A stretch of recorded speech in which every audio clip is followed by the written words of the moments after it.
Haustlínan lent frá Clean Cut Copenhagen. Taktíkin unnin í samstarfi við Jós. Taktíkin í boði Lemon á Akureyri.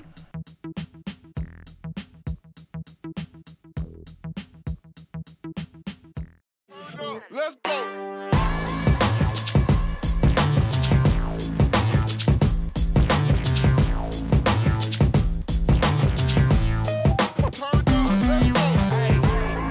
Já, komið sæl og velkomin í taktíkina.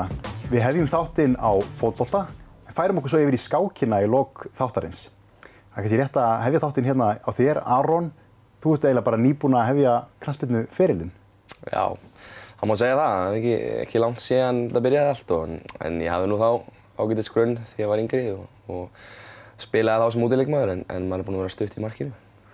Þú ert núna aðalmarkmaður KA í fótbolta, meistaraflokk, spilar í Pepsi-deildinni, byrjar að æfa í febrúar á síðasta ári. Já, það má segja það. Ég keypti mér hann markmannshanska október 2016 og mætti þá einhverjar 1-2 æfingar og fór síðan bara aftur í handboltan. Síðan var það ekki fyrr en ég hætti í handboltanum alveg en í febrúar 2017 að ég fór bara í fótboltana fullt og til að hafa eitthvað að gera. Þú verður að segja okkur, hvað gerist þarna? Af hverju ákveður að skipta yfir í fótboltan svona seint?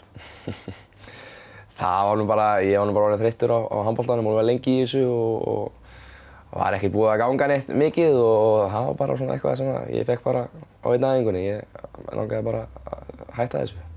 Sagan segir að þú hefur verið á leik úti og verið að horfa á Valdís eiga dálítið slæman leik. Já, það var aðeins öðruvísi en ég var að horfa á hann í uppbytun og ég sagði svona við félagana að hann væri nú ekki nógu góður í uppbytunni. Ég hugsaði með mér sagði við þá ég hugsaði ég geti nú gert betur en hann og þeir sögðu nú, hlógu bara að mér og sagði það var ekki möguleiki. Ég ákvað einmitt að kaupa mér hanska í þessari ferð og pröfa að mæta einhver vikun eftir og síðan byrja á fullt þarna nokkrum mánuðum seinna. Já, sá hlægir best sem síðast. Þú hlýtur að hlæja svolítið að þeim núna í dag. Já, klárlega. Þeir gera mikið grín að þessu. En þú byrjar að æfa og þarna bara strax, æfa í febrúar, þannig að strax sumarið, þá ertu farin að sitja á bekknum hjá meistaraflokk. Já, ég bara byrja að æfa með B-hóp í öðrum flokki þannig í febrúar og vinn mig síðan inn í A-hópinn, fæ að spila einhverja leiki með A-liðinu þarna, en nú mest megnis með B-liðinu. Síðan kemur bara því að varamarkmaðurinn hjá meistaraflokk, Aron Dagur, meiðist eitthvað og ég fæ bara að vera með í hópnum sem var geggjað. Fæði þannig einhverja 3 leiki á bekknum og fekk smjörþefinn að þessu þetta sumarið og það var gaman að fá að kynnast í svona fyrir þetta tímabil. Síðan Aron Dagur mitt sendur á lán og síðan meiðist Martínez og þá ert þú bara komin inn sem aðalmarkmaður þetta sumarið eftir. Já, það var ótrúlegt sko. Maður bjóst ekki við því, ég bjóst við kannski að myndi kannski ná einu leik en maður var bara, maður var sáttur maður myndi ná einu leik og síðan bara þróast þetta svona og maður fekk 2 þarna í byrjun tímabils og síðan meiðist hann aftur og þá maður komið með 9 leiki núna og gæti verið 10 og það bara magnað. Markmiðið hjá þér svona þegar þú tekur þessu ákvörðun, var hún alltaf að fara í meistaraflokk og spila í Pepsi-deildinni? Nei, það var ekkert. Ég byrjaði nú bara að hafa gaman en síðan það nú bara oft þannig að þegar ég tek mér eitthvað fyrir hendur þá svona vill oft verða meira en ég ætla og það var bara raunin núna og síðan bara þróist þetta þannig og ég segi í gamni mínu að þegar við eitt félagi minn líka maður þurfi ekki meira en svona 3-4 leiki í Pepsi-deildinni sem markmaður þá getur verið valinn í 21 og hann var fyrstur til að senda á mig þegar ég var síðan valinn. Já, talandi það, þú ert komin í hóp þar líka. Já. Og það nú dálítið magnað með við það að það eru margir markmenn í landinu, margir að æfa og keppast, búin að keppast kannski þetta frá því voru ungir, svo mætið þú þarna í öðrum flokk og bara mættir í landsliðið. Já, þeir gerðu mikið grín að þessu strákarnir þarna í landsliðinu og spurðu mig og fannst þetta magnað sko. Þeir náttúrulega margir bara atvinnumenn úti og ég þarna bara einhver sveitastrákur og nýbæri að æfa. Þetta var dálítið fyndið stemning sko, en maður er ekkert langt eftir þessu gæjum en það bara gaman að vera hluti af þessu. Ég með við stökki sem þú ert búinn að taka núna. Hvernig var þetta? Þurftur að byrja alveg frá grunni þegar þú fórst á fyrsta æfingu? Já, bara svo Rækó sagði við mig daginn einhvern tíðan og ég var valinn, hann bara, þetta bara fáránlegt. Ég man eftir mættir hann á fyrstu markmannsæfingunni einhvern tíðan í mars eða eitthvað og ég hugsaði með mig hvað í gangi í þessum gæja, hvað hann eiginlega að hugsa? Og ég var bara hryllilega lélegur sko. síðan hefur þetta bara þróast þannig að ég bara búinn að æfa á fullu og búinn að bæta mig eins og æfingarnar skila sér, sko. En þú varst nú ekkert bara að byrja að æfa íþróttir þarna þegar þú byrjar að æfa fótbolta, þú varst að æfa handboltan á undan. Já. Er eitthvað sem þú tekur með þér úr handboltanum yfir í fótboltan? Já, klálega, sérstaklega í markið. Þú ert með allar handarhefingarnar, þú ert alltaf að grípa boltan og að kasta út. Það er allt svona og ég held að það hafi hjálpað mér mjög mikið að vera í handboltanum upp á að vera góður að grípa og með góðar hendur og vita hver það er að vera staðsettar, sko. Þannig að það er klálega hjálpar, sko. Er það kannski lykillinn eitthvað sem hinum markmönnunum skortir? Já, maður kannski fer að byrja með þetta á K.A. að segja bara mönnum að hætta núna og fara í handboltan og byrja síðan aftur í náleiki. Byrja bara í markið þá. En eins og við erum búin að koma inn áður, þú byrjar að æfa þarna í febrúar á síðasta ári, þú ert komin í meistaraflokkinn, Pepsi-deildina, landsliðið. Hvert stefnirðu? A-landsliðið? Já, ég ekki segja það bara. Ég held að ég geti bara gert allt það sem mig langar í þessu og það fer bara eftir hversu vel þú æfir og hversu mikið þú leggur í þetta. Ef þú ert í botni í þessu og tekur þetta almennilega næstu árin, þá er ekkert því sem ég seti fyrirstöðin að fara út í atvinnumennsku og komast í A-landsliðið. Það er bara þannig. Hvernig leið þér þarna þegar þú færð að vita það að þú ert að fara að byrja í markinu í Pepsi-deildinni í fyrsta skiptið?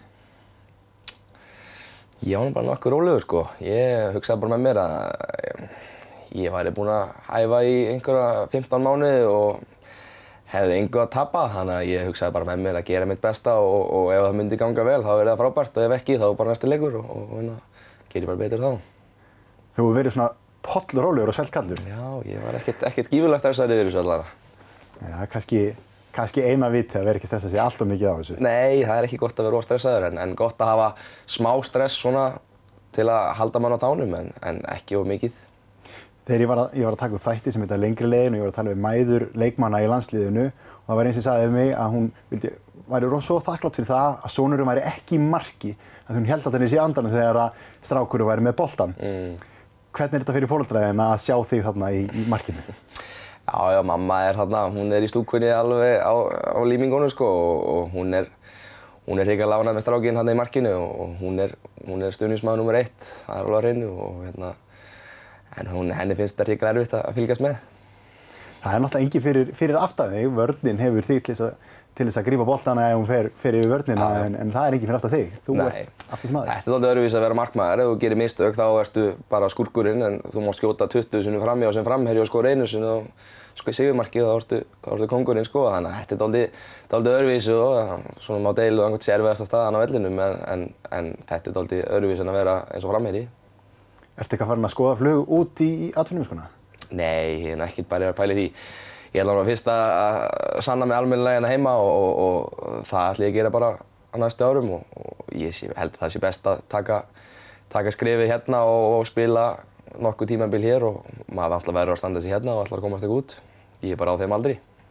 Og þú ert búinn að vera að standa þig vel, þú ert búinn að spila hérna 9 leiki og úrslitin hafa nú bara verið fín í þessu leikjum og umtalið þannig að þú verið að standa þig vel líka. Já. Við erum búin að óheppnir að tapa nokkrum leikjum niður á loka mínútunum sem hefur verið gífurlega svekkjandi og oft mjög nálægt því að halda hreinu en frammistaðan búin að vera fín og alltaf móti stórum liðum. Þetta er búið að vera móti toppliðunum núna undanfarið og við höfum verið að ná í nokkuð stig og sigur og þannig að við erum svona nokkuð ánægðir með hvernig þetta hefur verið núna. Spennandi tíma framundan, það er nýr þjálfari á leiðinni og verður spennandi að fylgjast með þér hver næstu skref verða og klárlega leikmaður sem maður á að fylgjast með.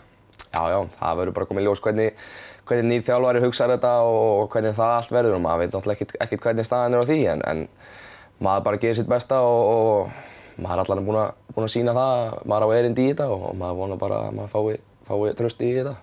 Takk fyrir spjallið Aron, tíminn er runninn frá okkur. Aron Elí Gíslason, nafn sem að þið skuli leggja minnið. Kíkjum í auglýsingar. Sönvill föt í úrvali. Taktíkin er unnin í samstarfi við Jóðum Jóð.